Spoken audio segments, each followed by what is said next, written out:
Hi guys, so the other night I went to watch Fall at the cinema. First time I've been to the cinema since Jurassic World Dominion about 3 months ago. So very exciting for me. If you don't know, this is a film about two young women in their mid-20s. They're very much thrill seekers. They like to climb to the tops of very tall structures and put the footage on YouTube. They do a lot of mountain climbing. But at the start of this film, they decide to take on the challenge of climbing to the top of this really tall TV tower thing, but it's so thin, this TV tower. It's basically a ladder just going up and up with like a metal ring around it. Really, really thin and tall. I mean, 2,000 feet tall. It might not sound a lot when I phrase it like that, but 2,000 feet is basically twice the height of the Eiffel Tower. I mean, it's crazy big. It's almost in the clouds. When the characters are on top of it, people down on the ground are just like the tiniest of specks who would never hear these characters if they called out. But these girls, being really silly, have decided to climb up this thing. And of course, once they get to the top, the last little bit of ladder near the top comes off because it's a little bit weak. So they're trapped up there, and for the rest of the movie, they've got to try and get down somehow. They've got to try and save themselves. This reminds me of another film I saw a few years ago called Frozen, not the Disney film. There was a horror film called Frozen about a group of characters, I think there were three of them, who got stuck on a ski lift really high up, and for the rest of that movie they had to get down. But even though I enjoyed Frozen, from what I can recall, it was very much just the warm-up for this film, because this is the craziest of these types of films I will surely ever watch. I don't see how you can take the concept any further than this. This was a really bonkers experience. The director is Scott Mann. I did go on his filmography after watching this to check out what he'd done. He's only done about 3 films before this, so can't say a lot about him. The two actresses who play the lead roles, one of them is called Grace Caroline Currey. Now, she was in the Shazam movie, which I have seen a couple of times, though I can't picture her in that right now. And the other girl is Virginia Gardner, who was Vicky in the 2018 Halloween film. I didn't recognise her from that when I was watching Fall. I actually looked at her at a few points and thought, is that girl from The 100 TV show, Clark? But no, totally wrong about that. It's Virginia Gardner from Halloween. But both girls are very, very good. As to whether they're going to go on and be big after this, I don't know. As horror fans, it always seems like we're watching the latest hot new thing taking on the lead in a film. But as to how these two will do going forwards, we'll just have to see. But they're both brilliant in this. There is one actor, I would say, more famous than the two leads, and that's Jeffrey Dean Morgan. He plays a very small role. He's one of the girls' fathers. Now, Dean Morgan he's really big in the world of TV. He plays Negan in The Walking Dead. He's been in Grey's Anatomy, Supernatural. He's a very big actor in the TV world, not so much in movies. And the fact that he's only got such a small role in this really made me think just how different it is between the TV world and Hollywood, because you've got a guy like this who is just a massive fish in the TV pool, but in movies, he's scrabbling around for a part like this. It's just a little bit sad for me, because this guy is a terrific actor. He's got such a unique voice. At this point, by the way, let me say that there's not going to be any spoilers today, because it is a brand new movie. But before I go any further, if you've not seen this film, I implore you to go and check out the trailer, because the trailer is just as bonkers as the movie, really. And that was what got me interested in watching Fall. So go and check that out. It's only a couple of minutes long, and then come back and watch the rest of my judgment.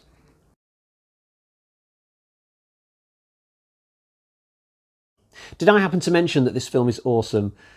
It also really stressed me out, though. I mean, I watched some of it with one hand over one eye. There were times when I literally closed my eyes because I just needed a break from the stress. I mean, I can't think of many films in my lifetime that have made me do that, and especially as an adult. I'm not sure the cinema was the best place for me to watch it personally, because I was just stuck there amongst all these people. I couldn't pause the movie just to take a break. If I'd have been at home watching this, I would have absolutely paused it several times just to check my phone or go and make a coffee or whatever, but I did not have that luxury. Though I've got to say, it was definitely a privilege to be able to watch this on the big cinema screen, because it's quite a visual thing. These two characters at the top of this tower, and you've got all this amazing scenery. I think the effect of it would be reduced somewhat if you watch it at home, but there's just no let up right from the start. It's not like you get a nice slow build up while the characters head to the tower. There's a prologue that takes place about a year before the main story, where these characters are going on like a mountain climbing expedition, and one of their group falls to his death, and it's really dramatic. It's like the opening to a Sylvester Stallone film, Cliffhanger, where his friend's girlfriend falls off this cliff. When that film came out in the 90s, the opening of it was quite famous. You know, people used to say, oh, you've got to watch Cliffhanger, it's worth it just for the prologue alone. This film basically copies the beginning of Cliffhanger, but I prefer this version because the fall, when it comes, is really sudden and takes you by surprise, whereas in Cliffhanger, when the woman falls, it's quite telegraphed. You see it coming for quite some time. This film also reminds me of the beginning of Mission Impossible 2 with Tom Cruise on the cliff face with no rope, seemingly, except he's listening to some music. One clever thing about this prologue is that some of the characters are using ropes and they're putting those things into the cliff, you know, for safety's sake. But there's one character who doesn't have any ropes, and I'm looking at this girl thinking, are you serious? You're like thousands of feet up. But the clever thing that the film does is then have one of the characters fall who was using a rope, because I was thinking it's surely going to be that person over there who's not using a rope. So a nice little rope-a-dope, shall we say, was done there. Sorry. But when we eventually move to the present day and the two girls who survived that are now driving towards the tower for our main adventure, oh, I could feel knots forming in my stomach. I was already getting stressed. And when they put their first footholds on the ladder, like the very first step, the director knows what he's doing. He cuts right into the feet and just shows you the ladder vibrating slightly, so you know that this thing isn't the most structurally sound thing in the world. And yet the girls decide to climb up it anyway. They stop for a break halfway up, and it's at this point, I think one of them points out that the whole tower is like twice the size of the Eiffel Tower. I think the camera pulls out at that point as well and shows you on the ladder from distance, and I was stressed out already, and they were only halfway up it at that point. And it just gets worse as they get higher, because it just gets flimsier, and the metal ring comes off it at one point, and it's horrible, this movie, for people like me. Now, I can accept that some people might not like this. They might not get as stressed about it as I did, because I suffer from vertigo. I don't like going on planes. I certainly will not go on roller coasters. Other people are not so bothered about heights. So if that's you, then the effectiveness of this experience might be reduced somewhat. But for me personally, it was absolutely bloody horrific.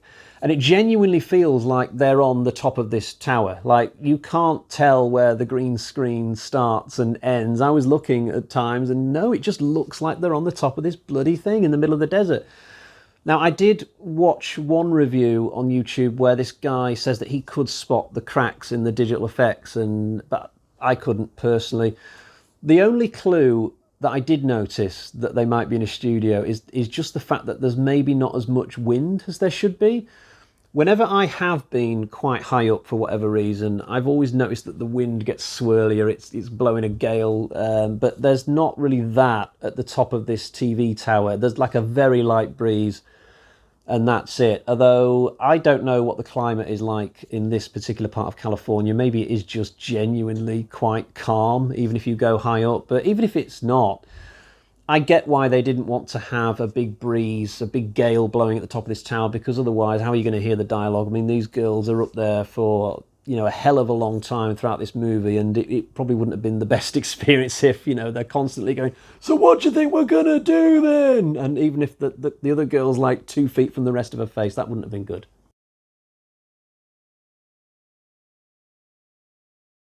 Another thing this reminds me of, so when I was a lot younger and I would go to a fairground or an arcade, sometimes I would come across this attraction. What it was, you'd walk into this little building and it would be all blacked out. It'd be very dark in there. And there would be like a screen on the wall, big screen, and on it would be showing a video. And it was the point of view of somebody riding a roller coaster or driving a car in a NASCAR race, or maybe driving a speedboat, whatever it would be really fast and frenetic, and you would just stand there and watch this thing and just feel the disorientation of going on this journey. And I guess a more sophisticated version of this attraction that would come much later is when you would pay a couple of pound or a couple of dollars or whatever and get into this like vehicular thing that would actually move around while you're watching a similar thing. This whole movie is literally like being on one of those attractions for like 90 minutes. The camera angles that keep turning around and giving you different sort of viewpoints of the fall and what the characters have faced. It's very unsettling, and the backgrounds, the way that they change depending on where the camera is, it's just absolutely perfect for me. Just to touch upon some of the character work in this, there is this subplot where, so basically one of the women has been sleeping with the other's partner.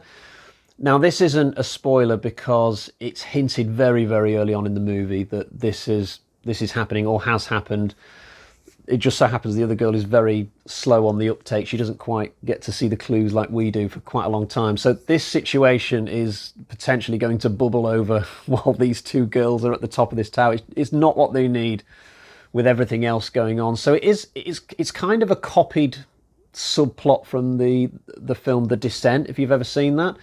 Although this film may play out differently. I'm not going to spoil what happens at the end of this. Same with the ending. I'll let you discover that for yourself as well. But I tried to guess what would happen at the end, roughly halfway through, and I came up short. I had no idea how this was going to finish. I mean, potentially I could see this film killing both characters. Maybe both would survive. Maybe one would die and one would survive. I had no idea if they would get airlifted at the end or if they would finally find a way to get down onto the next bit of ladder themselves. Absolutely no idea, but it's a crazy, crazy film. You should absolutely give it a try. Possibly you might well have missed the cinematic run. By the time I get this video out, I don't know if it'll still be showing because I'm a bit of a lazy bastard in terms of getting these reviews out sometimes.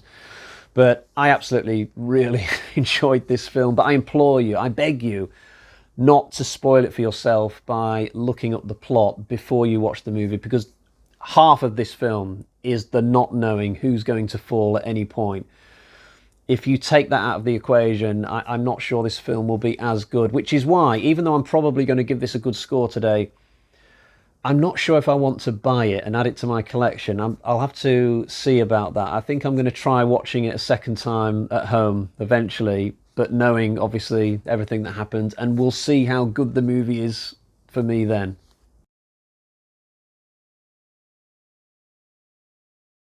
So I guess then it is time to find out what score I'm going to give this movie. So let's get to the bag of terror and see what we've got. Got 1, 2, 3, 4 bloody axes out of 5. And let me tell you, I sort of wanted to give this 4.5. And the only reason I didn't is because I'm a little bit unsure about rewatchability, basically, and whether the film can be watched more than once. But it's still an excellent film. I really enjoyed this experience. I'm very glad that I went to see it at the cinema. I don't think we'll see a Fall 2. I mean, I guess they could make a series out of this, keep putting thrill seekers in crazy situations. Could be like Final Destination, you know, you don't have to have the same characters each time. You could just make the situation different. But as to whether that will ever come to pass, I have my doubts. So I will leave it there for today. Thank you for joining me for this review, and I will leave you with this one last piece of advice. If you ever want to climb a 2,000-foot ladder, take a bicycle helmet and some elbow pads just to give yourself a little bit of protection if you fall.